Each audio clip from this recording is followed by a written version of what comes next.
Bon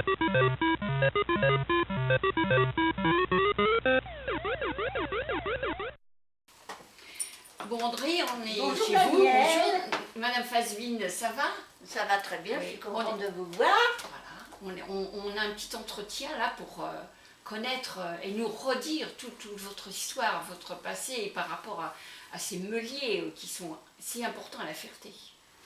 Alors, votre lien avec cette pierre meulière, c'est du côté maternel, du côté... C'est la famille de ma mère, qui est originaire de la Ferté-sous-Joie, et le nom d'origine était Guevin. Alors, je ne sais pas la signification de ce nom. Oui. J'ai pris ma retraite en 91. Oui.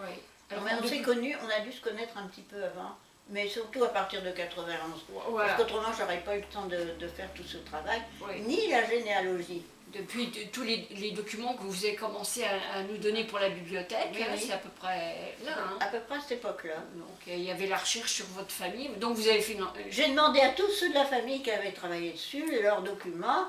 Bon, ils m'ont fait confiance, dans l'ensemble, ils m'ont donné les documents qu'ils avaient de droite et de gauche, puisque c'était une famille nombreuse.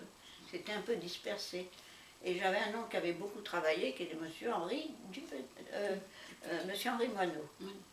Comme il était à la retraite et qu'il était veuf, qu'il s'ennuyait un peu, c'est lui qui le premier a commencé à faire des recherches. Alors lui, je n'ai pas tous ces éléments, ses enfants, à sa mort, ses enfants l'ont repris. Mais moi, j'ai pris un certain nombre de notes. Donc, et donc ce grand-père et cet oncle Moineau descendaient du petit, descendaient du petit. Oui, parce que, en fait, ce sont deux sœurs qui ont épousé deux moineaux, et ces moineaux, c'était les enfants d'une, comment c'était, d'Élisabeth Dupetit, dont le père était... et donc, ils avaient cette société-là, les Dupetit. Et voilà. Et à mon avis, ça a dû être fait à peu près sous la Restauration. Parce que c'était du neuf. Oui, c'était du neuf, oui, d'accord. Et ça a dû être fait sans doute par le petit-fils, le fils ou le petit-fils d'Élise Guevin. D'Élise Guevin, lui, c'était, comment dire, c'était un personnage. Bon, son père était Léger Guevin, et son père tenait sans doute la trésorerie de l'association qui vendait et taillait les pierres.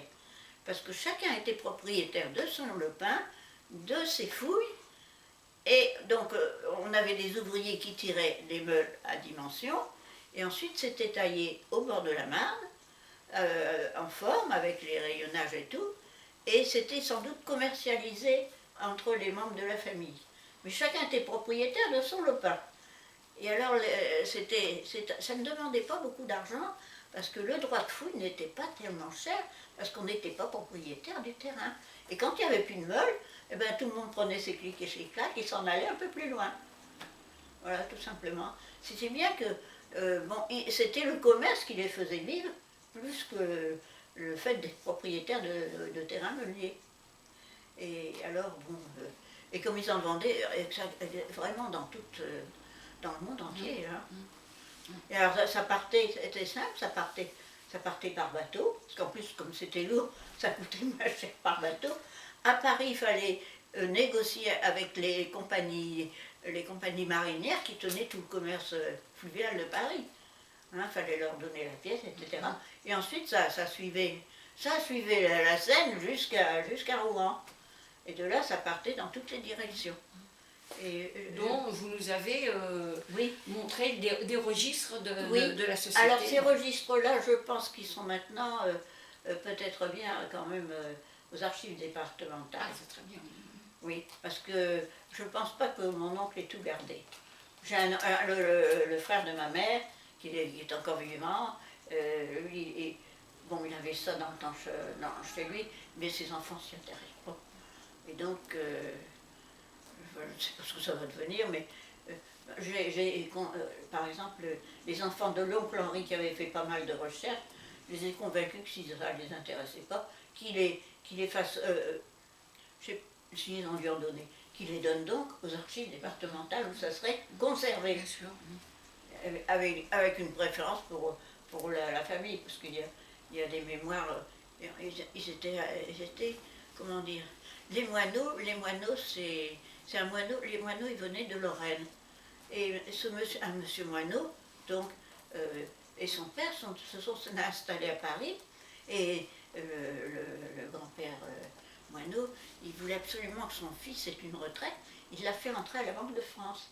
Et il a fini comme secrétaire du comte d'Armoux, parce qu'il écrivait très bien, il avait une très belle écriture, et il faisait partie d'une compagnie de chansonniers, ou de poètes, disons, qui s'appelait Le Caveau. Alors, il paraît que tous les registres du caveau, ça ne vaut plus rien chez les antiquaires. Bon.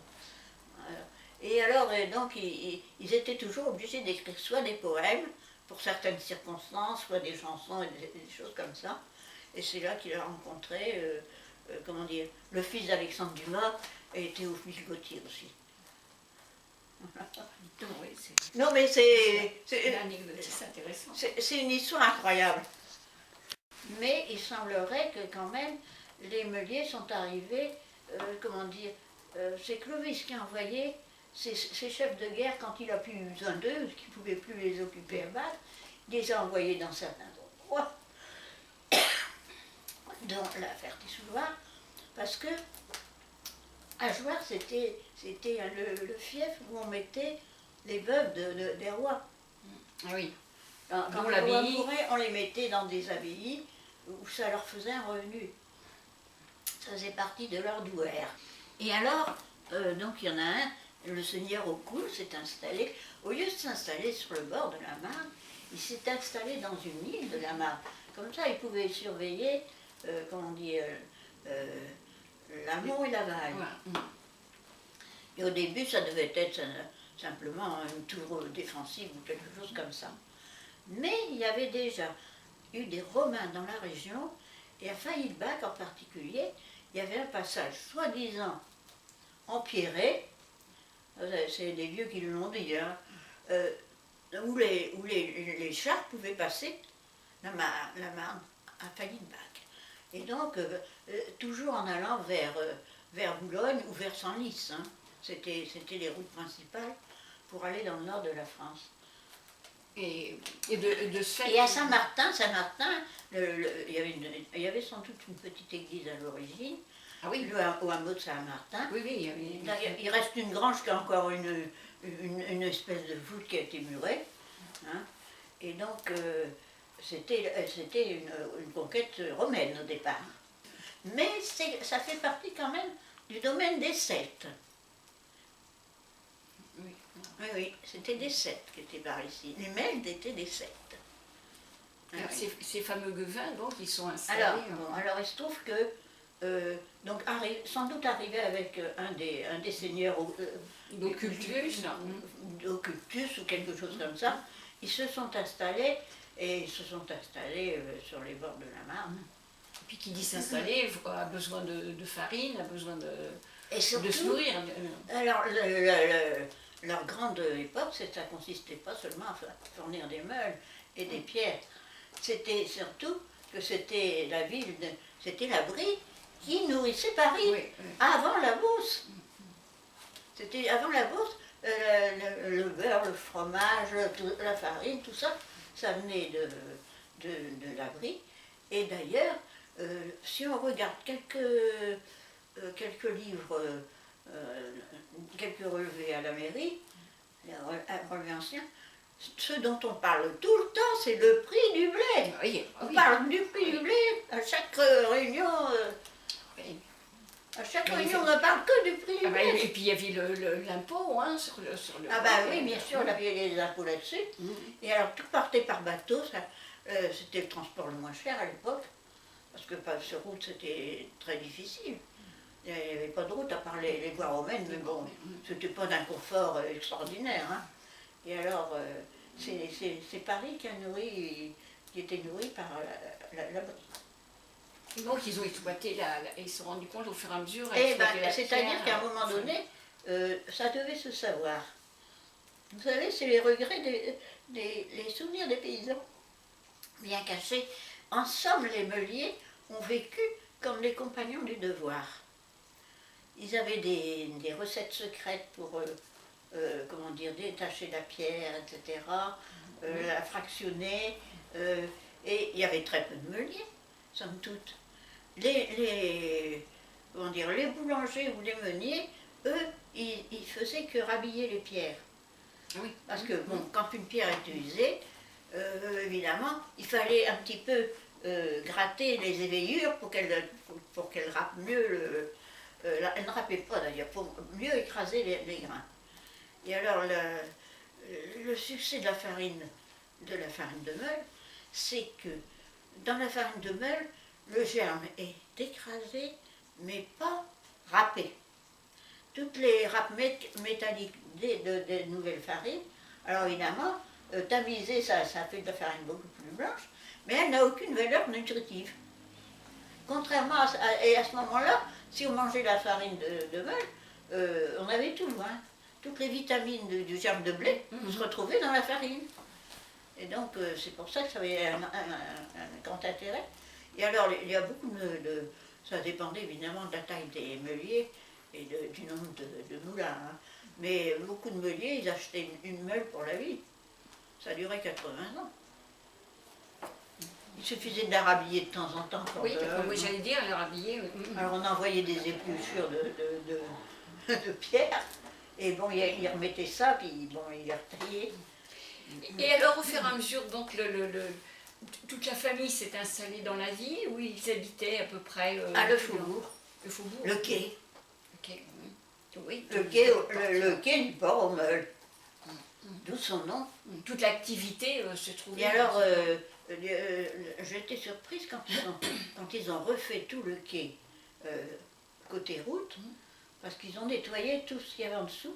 J'étais étonnée de voir la quantité de terre qui avait complètement couvert cet amas de meules, placés horizontalement. C'était des meules qui n'étaient pas vendables, sans doute, qui étaient abîmées, et empilées comme ça pour renforcer le quai. Ça, je me souviens, quand j'étais petite, il y avait de la terre et de l'herbe. Et en dessous, il y avait des meules qui n'étaient pas parties. Ben, on ne le voyait pas. C'est seulement quand on a été obligé de refaire le sol au niveau du quai des Anglais qu'on a tout retiré et qu'on a vu ce qu'il y avait en dessous. Et alors, votre ancêtre Guevin, vous ne m'aviez pas dit qu'il habitait rue de Condé Oui. Alors lui, son père et son frère aîné, c'était les Guevin. Son père et son frère aîné, ils ont dû habiter ce qu'on appelait dans la corne. La corne, c'est la partie incurvée qui se trouvait, à la suite de la rue du Faubourg, là, légèrement incurvée pour prendre le vieux pont en bois. Et là, ils habitaient la rue, comment s'appelait le nom? Ça ne me revient pas.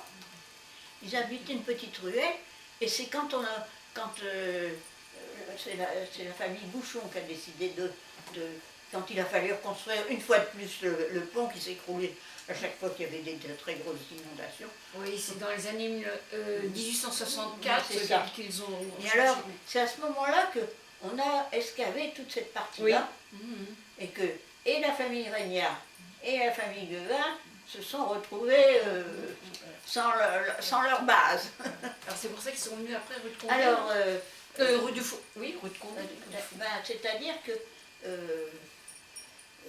Léger, qui était le plus jeune de la famille, hein, eh bien c'est lui, quand il s'est marié, il a épousé une riche héritière d'ailleurs, et alors il a acheté la maison de la rue de Condé, qui était construite depuis peu de temps. J'ai pensé que c'était son père, mais ça ne pouvait pas être son père. C'est-à-dire là, on est dans les années 1700 au moment de la Révolution, non? Je vais chercher mon... Oui, ben non, dites-nous à peu près comme ça. C'est en 1800. Oui, fin 1700, je veux dire. Oui, en même temps, on peut pas le pont... Bon,